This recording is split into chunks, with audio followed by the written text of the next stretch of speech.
Welcome to Hollywood Bulletin, where forgotten truths and hidden legacies finally come to light. Today we bring you a mystery that has haunted the world for nearly a century: the disappearance of Amelia Earhart. For decades, we were told she vanished without a trace, her plane lost somewhere in the vast Pacific Ocean. But now, after 50 years, scientists have used cutting-edge technology to decode what may be the final radio transmission from Earhart herself. And what they discovered? It changes everything. Amelia Earhart wasn't just a pilot, she was a global icon. In 1932, she became the first woman to fly solo across the Atlantic Ocean. By 1937, she was attempting something no one had ever done before: to fly around the world at the equator, the planet's widest point. Along with her navigator, Fred Noonan, Earhart took off on this historic journey in a twin-engine Lockheed Electra. She had successfully completed most of the flight covering South America, Africa, India, Southeast Asia when, on July 2, 1937, during the final stretch from Papua New Guinea to tiny Howland Island in the Pacific, everything went silent. U.S. Navy launched an enormous search, combing over 250,000 square miles of open ocean. They found no wreckage, no survivors, no signals. The official conclusion? Amelia Earhart had likely run out of fuel and crashed into the sea. But almost immediately, that explanation didn't sit right with radio operators, amateur listeners, and even Navy personnel who claimed they picked up signals faint, erratic, and desperate, coming from somewhere far from Howland Island. The 6 days following her disappearance, reports came flooding in. Operators in the U.S., Canada, and even Australia documented hearing pleas for help. "We are on a reef, plane down at sea," and other incomplete, urgent messages. Most were dismissed as hoaxes or misidentifications. But a few stood out. Some included strange background sounds, what seemed like lapping water, static, and even pounding surf. If this story is already hooking you, don't forget to subscribe to Hollywood Bulletin and tap that bell icon for more revealing updates on history's greatest unsolved mysteries. Now, in 2024, using advanced audio restoration tools and AI-enhanced signal mapping, a team of forensic scientists and historians took another look at those old logs and radio recordings.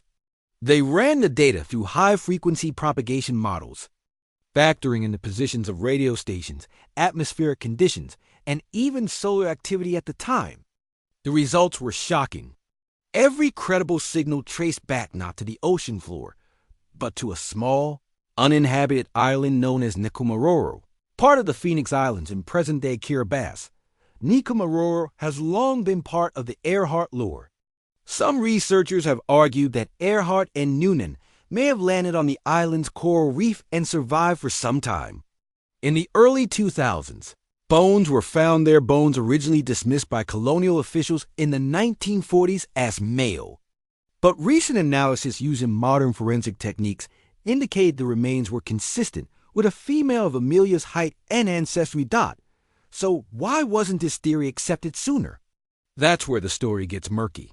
The classified files now show that in 1937 and 1938, Navy intelligence and Coast Guard officials were aware of the signals. Internal memos discussed weak female voice transmissions from Gardner Island, Nikumaroro's old name. Some even recommended additional search efforts. But for reasons never fully explained, those recommendations were ignored. Instead, the U.S. Navy quickly ended the search, declared Earhart lost at sea, and closed the case. Why? Some speculated it had to do with geopolitical tensions. Nikumaroro was near territories of strategic interest to Japan in the pre-World War II Pacific. A prolonged search there might have created diplomatic issues or uncovered intelligence best kept quiet. Others believe it was simply about funding, logistics, and the desire to avoid further public disappointment. Regardless of why it was buried, the truth is now rising to the surface.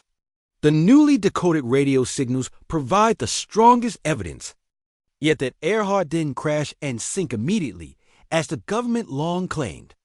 Instead, she may have survived for days, possibly even weeks, stranded on a deserted island, calling for help as the world listened and failed to act. These revelations are heartbreaking. They suggest that, had her transmissions been taken more seriously, a rescue might have been possible. They also restore some of Earhart's agency and courage in her final days. She didn't vanish without a trace. She fought. She called. She endured until the silence finally came. Today, at last, we have a clearer picture. Amelia Earhart's final moments weren't lost in the waves. They were recorded, ignored, and now decoded. Her legacy is more than just a missing plane or a mystery.